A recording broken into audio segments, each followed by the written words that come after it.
السلام علیکم، کیسے ہیں آپ سب؟ امید کرتے ہیں آپ سب ٹھیک ٹھاک اور خیر عافیت سے ہوں گے۔ شدت تشنگی عشقم کے کارنیو ایپیسوڈ کے ساتھ حاضر ہوں۔ امید کرتی ہوں کہ ایپیسوڈ آپ کو پسند آئے گی۔ ارزال پاشا جیسے ہی انیس کے گھر داخل ہوا، سامنے ہی صوفے پہ بیٹھی نور فاطمہ کو دیکھتے اس کے قدم وہیں رک گئے تھے۔ نور فاطمہ کو کمرے میں گھبراہٹ محسوس ہو رہی تھی۔ اپنے کمزور وجود کے ساتھ دیوار کا سہارا لیے ننگے پاؤں وہ باہر ٹی وی لاؤنج میں آ کر بیٹھ گئی تھی۔ دوسری طرف انیس بات لینے اپنے کمرے میں چلا گیا تھا۔ دل میں ایک چبھن تھی انیس کے، اس کی آنکھوں کے سامنے نور فاطمہ اور شمید کا بیڈ پر لیٹی ہوئی تھی، اور وہ شمید کو اچھے سے جانتا تھا، جیسے وہ چاہ کر بھی بھول نہیں پا رہا تھا۔ نومبر کی بڑھتی سردی میں وہ ٹھنڈے پانی کے شاور کے نیچے کھڑے اپنے دماغ کو سکون دے رہا تھا۔ ٹھنڈے پانی کے قطرے انیس کے دل پر لگے زخموں کو سکون دے رہے تھے۔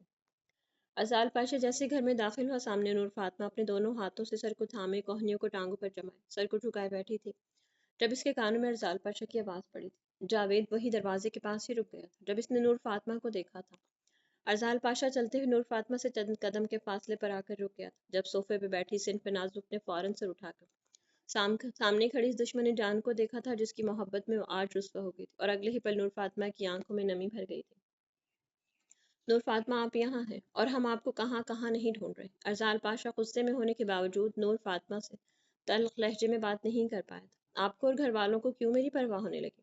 آنکھوں میں آئے آنسوں کو ہاتھ کی پوچھ سے صاف کرتے نور فاطمہ کے لہجے میں طنز واضح تھا۔ آپ یہ کیسی باتیں کر رہی ہیں؟ ایک تو آپ نے غلطی کی گھر سے یوں نکل کر، اور اب آپ کہہ رہی ہیں کہ گھر والوں کو آپ کی کیا پرواہ ہے؟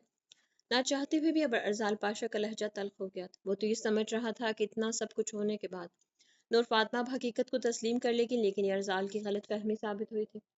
ٹھیک کہا میر سائیں آپ نے، میں نے غلطی کی ہے اور آپ کی محبت میں کی ہے، لیکن آپ سے محبت کرنے کو میں اپنی غلطی نہیں کہوں گی، اور یہ سب میں نے آپ کی۔ خاموش ہو جائے نور فاطمہ، ایک لفظ اور نہیں۔ نور فاطمہ کی بات منہ میں رہ گئی تھی جب ارزال کی آواز پورے ٹی وی لاؤنج میں گونجی تھی۔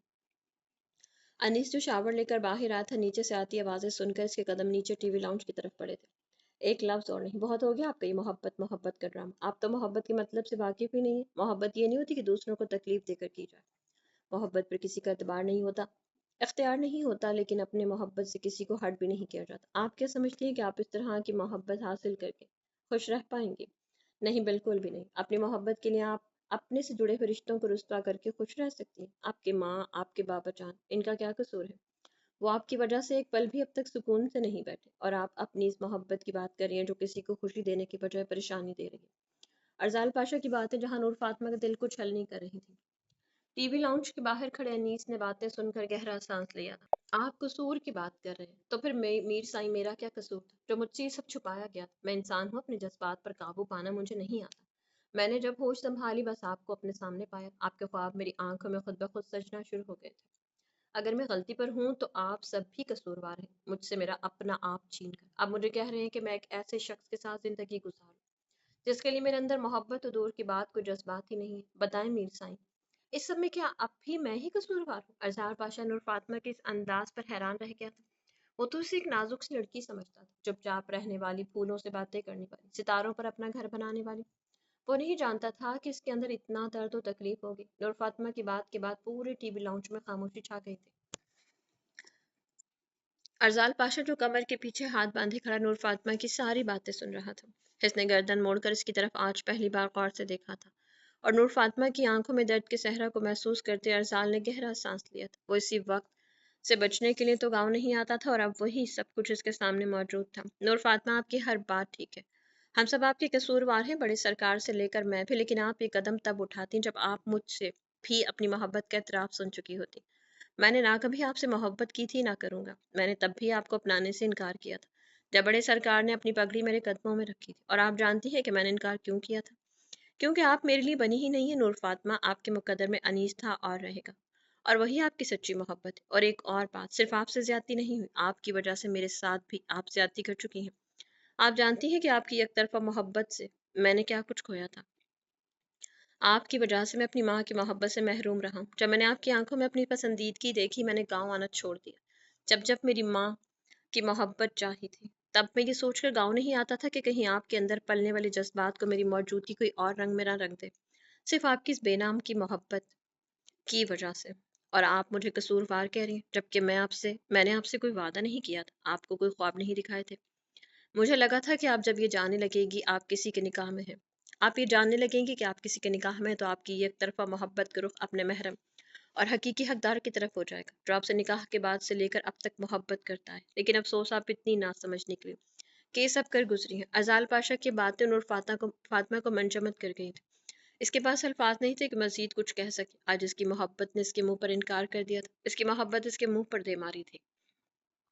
بہتر یہی ہوگا کہ آپ اپنے اس رشتے کو قبول کر لیں اور اپنی زندگی کی نئی شروعات کریں، ارزال پاشا نے بات ختم کرنے کے انداز میں کہا تھا، جس پر نور فاطمہ کے چہرے پر طنزیہ مسکراہٹ آ گئی۔ ٹھیک کہا میرزائیں، مجھے اس رشتے کو قبول ہی کرنا ہوگا، کیونکہ میں ایک لڑکی جو ہوں، ایک عورت ذات ہوں، جس کو اپنی خواہشات، اپنی محبت کو مٹی تلے دبانا ہی پڑتا ہے، چہرے پر مسکراہٹ لاتے ہوئے خوش رہنا ہی پڑتا ہے، چاہے وہ اندر سے مر ہی کیوں نہ گئی ہو، لیکن دوسروں کے لیے زندہ رہنا ہی پڑتا ہے۔ میں نے محبت کی تھی، کوئی گناہ نہیں۔ آپ نے میری محبت کو جس طرح ٹکرایا ہے، اسی طرح ذلیل کیا ہے، تو میں آپ کو کوئی بد دعا نہیں دوں گی، کیونکہ محبت کرنے والے کبھی بد دعا نہیں دیتے۔ میں آپ کو دعا دوں گی میرے سائیں، جس طرح میں اپنی محبت کے لیے تڑپی ہوں، رسوا ہوئی ہوں، آپ کو بھی اپنی محبت کے لیے تڑپنا پڑے، اس تکلیف سے گزرنا پڑے جس سے میں۔ شٹ اپ نور فاطمہ، اپنی بکواس بند کرو، بہت ہو گئی تمہاری بکواس، اب ایک لفظ بھی میں اور نہ سنوں تمہارے منہ سے۔ انیس جو کب سے ضبط کر کے کھڑا سن رہا تھا، نور فاطمہ کی آخری بات پر وہ بھی تڑپ گیا تھا، اپنے دوست جیسے بھائی کے لیے جس نے آج تک وہ سہا تھا جو کسی عام انسان کے بس کی بات نہیں تھی۔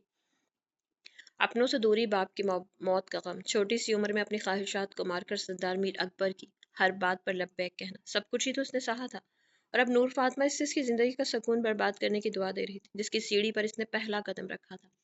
اور دوسری طرف ارزال پاشا آنکھوں میں افسوس اور حیرت لی نور فاطمہ کی طرف دیکھ رہا تھا، جس کے لیے اس نے کبھی کوئی برا نہیں سوچا تھا، جس کے لیے وہ ہر کسی کے آگے لڑ جاتا تھا، اس کی خواہشات پوری کرنے کے لیے بس پس پردہ رہ کر میر حمزہ اور سردار میر اکبر سے بحث کر جاتا تھا، اور آج اسے کیسے وہ دعا دے گئی تھی جس سے اس کی زندگی کا سکون وابستہ تھا۔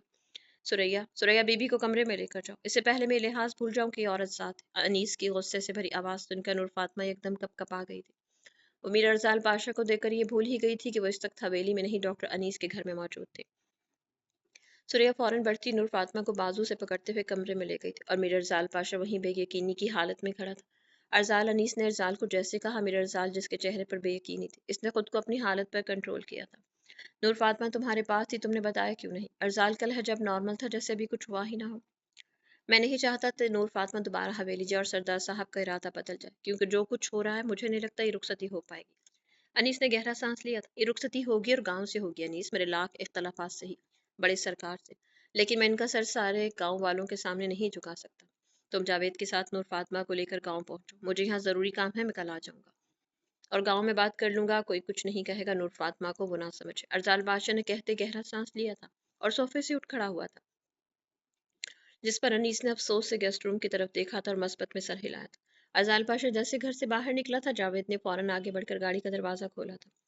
وہ بھی سن چکا تھا اور اس کے اندر بھی ہمت نہیں تھی کہ ارزال کو کچھ بھی کہہ سکتا۔ راؤ شمیت اپنے پلان میں ناکام ہونے کی وجہ سے غصے سے ساری رات سو نہیں پایا تھا۔ ایک طرف یشلا شاہ تھی تو دوسری طرف پاشا، اور ان سب سے بڑھ کر وہ کرسی تھی جس کے لیے وہ کچھ بھی کرنے کو تیار تھا۔ صبح کے 10 بج رہے تھے جب راؤ شمیت کے فون پر میسج آیا تھا۔ اپنی ہار کے بعد اب اس جیت نے اس کے چہرے پر مسکراہٹ لائی تھی۔ راؤ شمیت بھی اپنے کمرے سے نکلا ہی تھا کہ راؤ مینشن کے باہر پولیس وین اور سائرن کی آواز گونج اٹھی تھی۔ راؤ شہروز کے ناشتہ کرتے ہاتھ وہیں رک گئے تھے جب اس نے اپنے سامنے ایس ایچ او سمیت 5 سے 6 لوگوں کو کھڑے دیکھا تھا۔ شہروز صاحب، آپ کو منسٹر ارزال پاشا کے ایکسیڈنٹ کروانے اور ماڈل ناز کو قتل کروانے کے جرم میں گرفتار کیا جاتا ہے۔ ایس ایچ او صاحب کی بات سن کر راؤ شہروز کے چہرے کا رخ بے اختیار سیڑھیوں سے اترتے شمیت پر گیا تھا۔ ایک منٹ، آپ لوگوں کے پاس کیا ثبوت ہے؟ راؤ شہروز کو حیرت ہو رہی تھی اپنے اوپر لگے الزامات سن کر۔ ارزال پاشا کے ایکسیڈنٹ والی بات تو وہ ہضم کر رہا تھا، لیکن ماڈل ناز کو وہ کیسے مار سکتا تھا؟ وہ تو اس سے محبت کرتا تھا، اور اس کے قتل کا الزام بھی اسی پر عائد کر دیا گیا تھا۔ راؤ شہروز صاحب، افسوس کے ساتھ کہنا پڑ رہا ہے کہ ہمارے پاس سارے ثبوت ہیں، اور یہ ثبوت اب اوپر تک بیٹھے آفیسروں کے پاس بھی ہے، اس لیے ہم مجبور ہیں۔ ایس ایچ او صاحب کی بات سن کر راؤ شہروز کے قدم شمیت کی طرف اٹھے تھے۔ یہ سب کیا ہے شمیت؟ تم تو کہہ رہے تھے تم سب کنٹرول کر لو گے۔ شہروز کی آنکھوں میں بے یقینی کے تاثرات تھے۔ ٹھیک کہا بھائی آپ نے، وہی تو کر رہا ہوں سب ہینڈل۔ سوچیں ذرا، آپ اس کیس میں سر فہرست ہیں تو آپ الیکشن تو جیت نہیں سکتے، کیونکہ آپ پر الزام ہے قتل کرنے کا۔ تو اگر میں آپ کو جیل بھجوا دیتا ہوں تو سب کو لگے گا کہ میں قانون کے ساتھ ہوں، اور سب لوگوں کی ہمدردی میرے ساتھ ہوگی، اور اسی ہمدردی کی وجہ سے میں عوام کا ووٹ لینے میں کامیاب ہو جاؤں گا، اور جب میں الیکشن جیت جاؤں گا تو پھر حکومت بھی اپنی ہوگی، قانون بھی اپنا ہوگا، پھر آپ پر آسانی سے کیس بھی ختم کر دوں گا۔ راؤ شمیت نے شہروز کے کندھے پر اپنے دونوں ہاتھ رکھتے ہوئے کہا، تو تم نے یہ حل نکالا ہے؟ مجھے تم سے یہ امید نہیں تھی، میں نے تمہارے لیے کیا کچھ نہیں کیا،